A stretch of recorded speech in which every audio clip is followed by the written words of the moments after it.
Aling Adelpha, nandito tayo sa baluarte nyo. Handa ka na ba magpakita sa pamilya mo? Parang di pa ako handa makipagkita sa kanila. Wala pa ako ng lakas ng loob. Tsaka, pag nalaman ng mga kidnapper na nandito na ako sa lugar na to, madamay pa yung pamilya ko. Kaya ko na lang muna. Sige, ako na lang muna pupunta doon. At magtatanong tayo at makikiramdam. Salamat Barbie ha. Sige na. Hoy na. O Negra, saan ka ba nagpunta? Galing akong palengke, wala akong uling, ang mahal ng gasolina ngayon, buwisit. Akala ko ba kasama mo si Peter? Si Peter, nagpunta kami ng munisipyo. Inayos namin yung PSA ng kambal. Ganun ba? Oo nga pala, Nena. Nagpunta dyan si Blandina, pati yung nanay niyang Locaret. Talaga? Anong ginawa rito? Hindi ko alam kung anong sinabi doon kay Francia. Basta sabi sa akin, nung kinausap ko, nagpunta raw sila kasi nakikiramay sa pagkamatay o pagkawala ng biyanan mong hilaw. Ang kapal ng mga mukha ng mag-ina na yung ibang details, hindi ko na alam. Sige. Sige. Puntahan mo na yung mga anak mo doon. Sabagay, tahimik naman, nakita ko yung naalagaan ni Ninita na maayos, pati ni Francia. Buti naman. Akala ko nag-iiyak yung kambal. Salamat, Negra. Sige na, ingat ka. Sige na ako.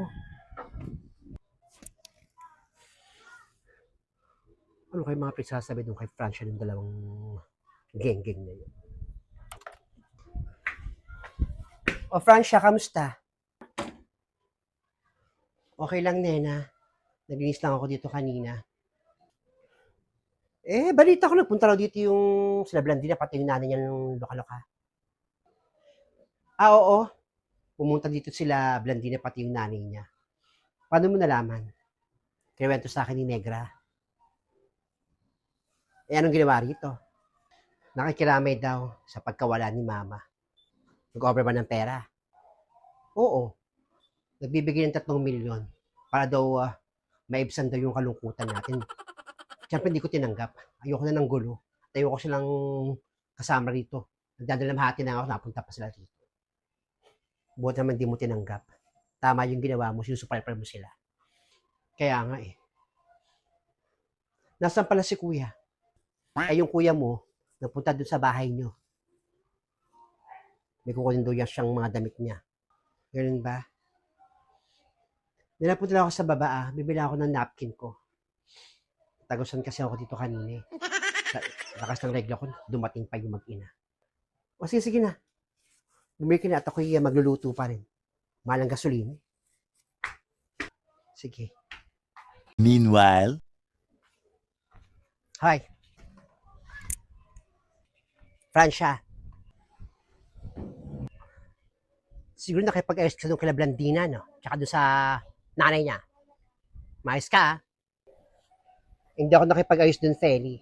Ramdam ko yung kaplastikan nila. Sus. Siguro naman nakatanggap ka naman ng pera. O nagbibigay ng pera sa'yo. Oo, nagbibigay sila ng pera pero hindi ko tinanggap. Talaga hindi mo tinanggap Ikaw pa, mukha kang pera. Inaamin ko mukha akong pera. Pero sa ngayon, hindi na. Mas mahal ko ang dignidad ko. Mas mahal ko ang mama ko. Dignidad. Pero huwag akong binabara mo. Naisus ako doon, lakas ang regla ko. Saka tayo mag-usap. Kapal ang mukha nito ni Francia. May pa-dignidad pa siya. Che! Negra. Francia. Pakuha nga muna ng napkin. Lakas ng regla ko. Kamusta ka? Nabati pa ako doon sa mag-inang pumunta dyan sa bahay. Dinugo agad ako. Nakakakulo naman taga ng dugo yun. Kahit ako, baka duguin din ako.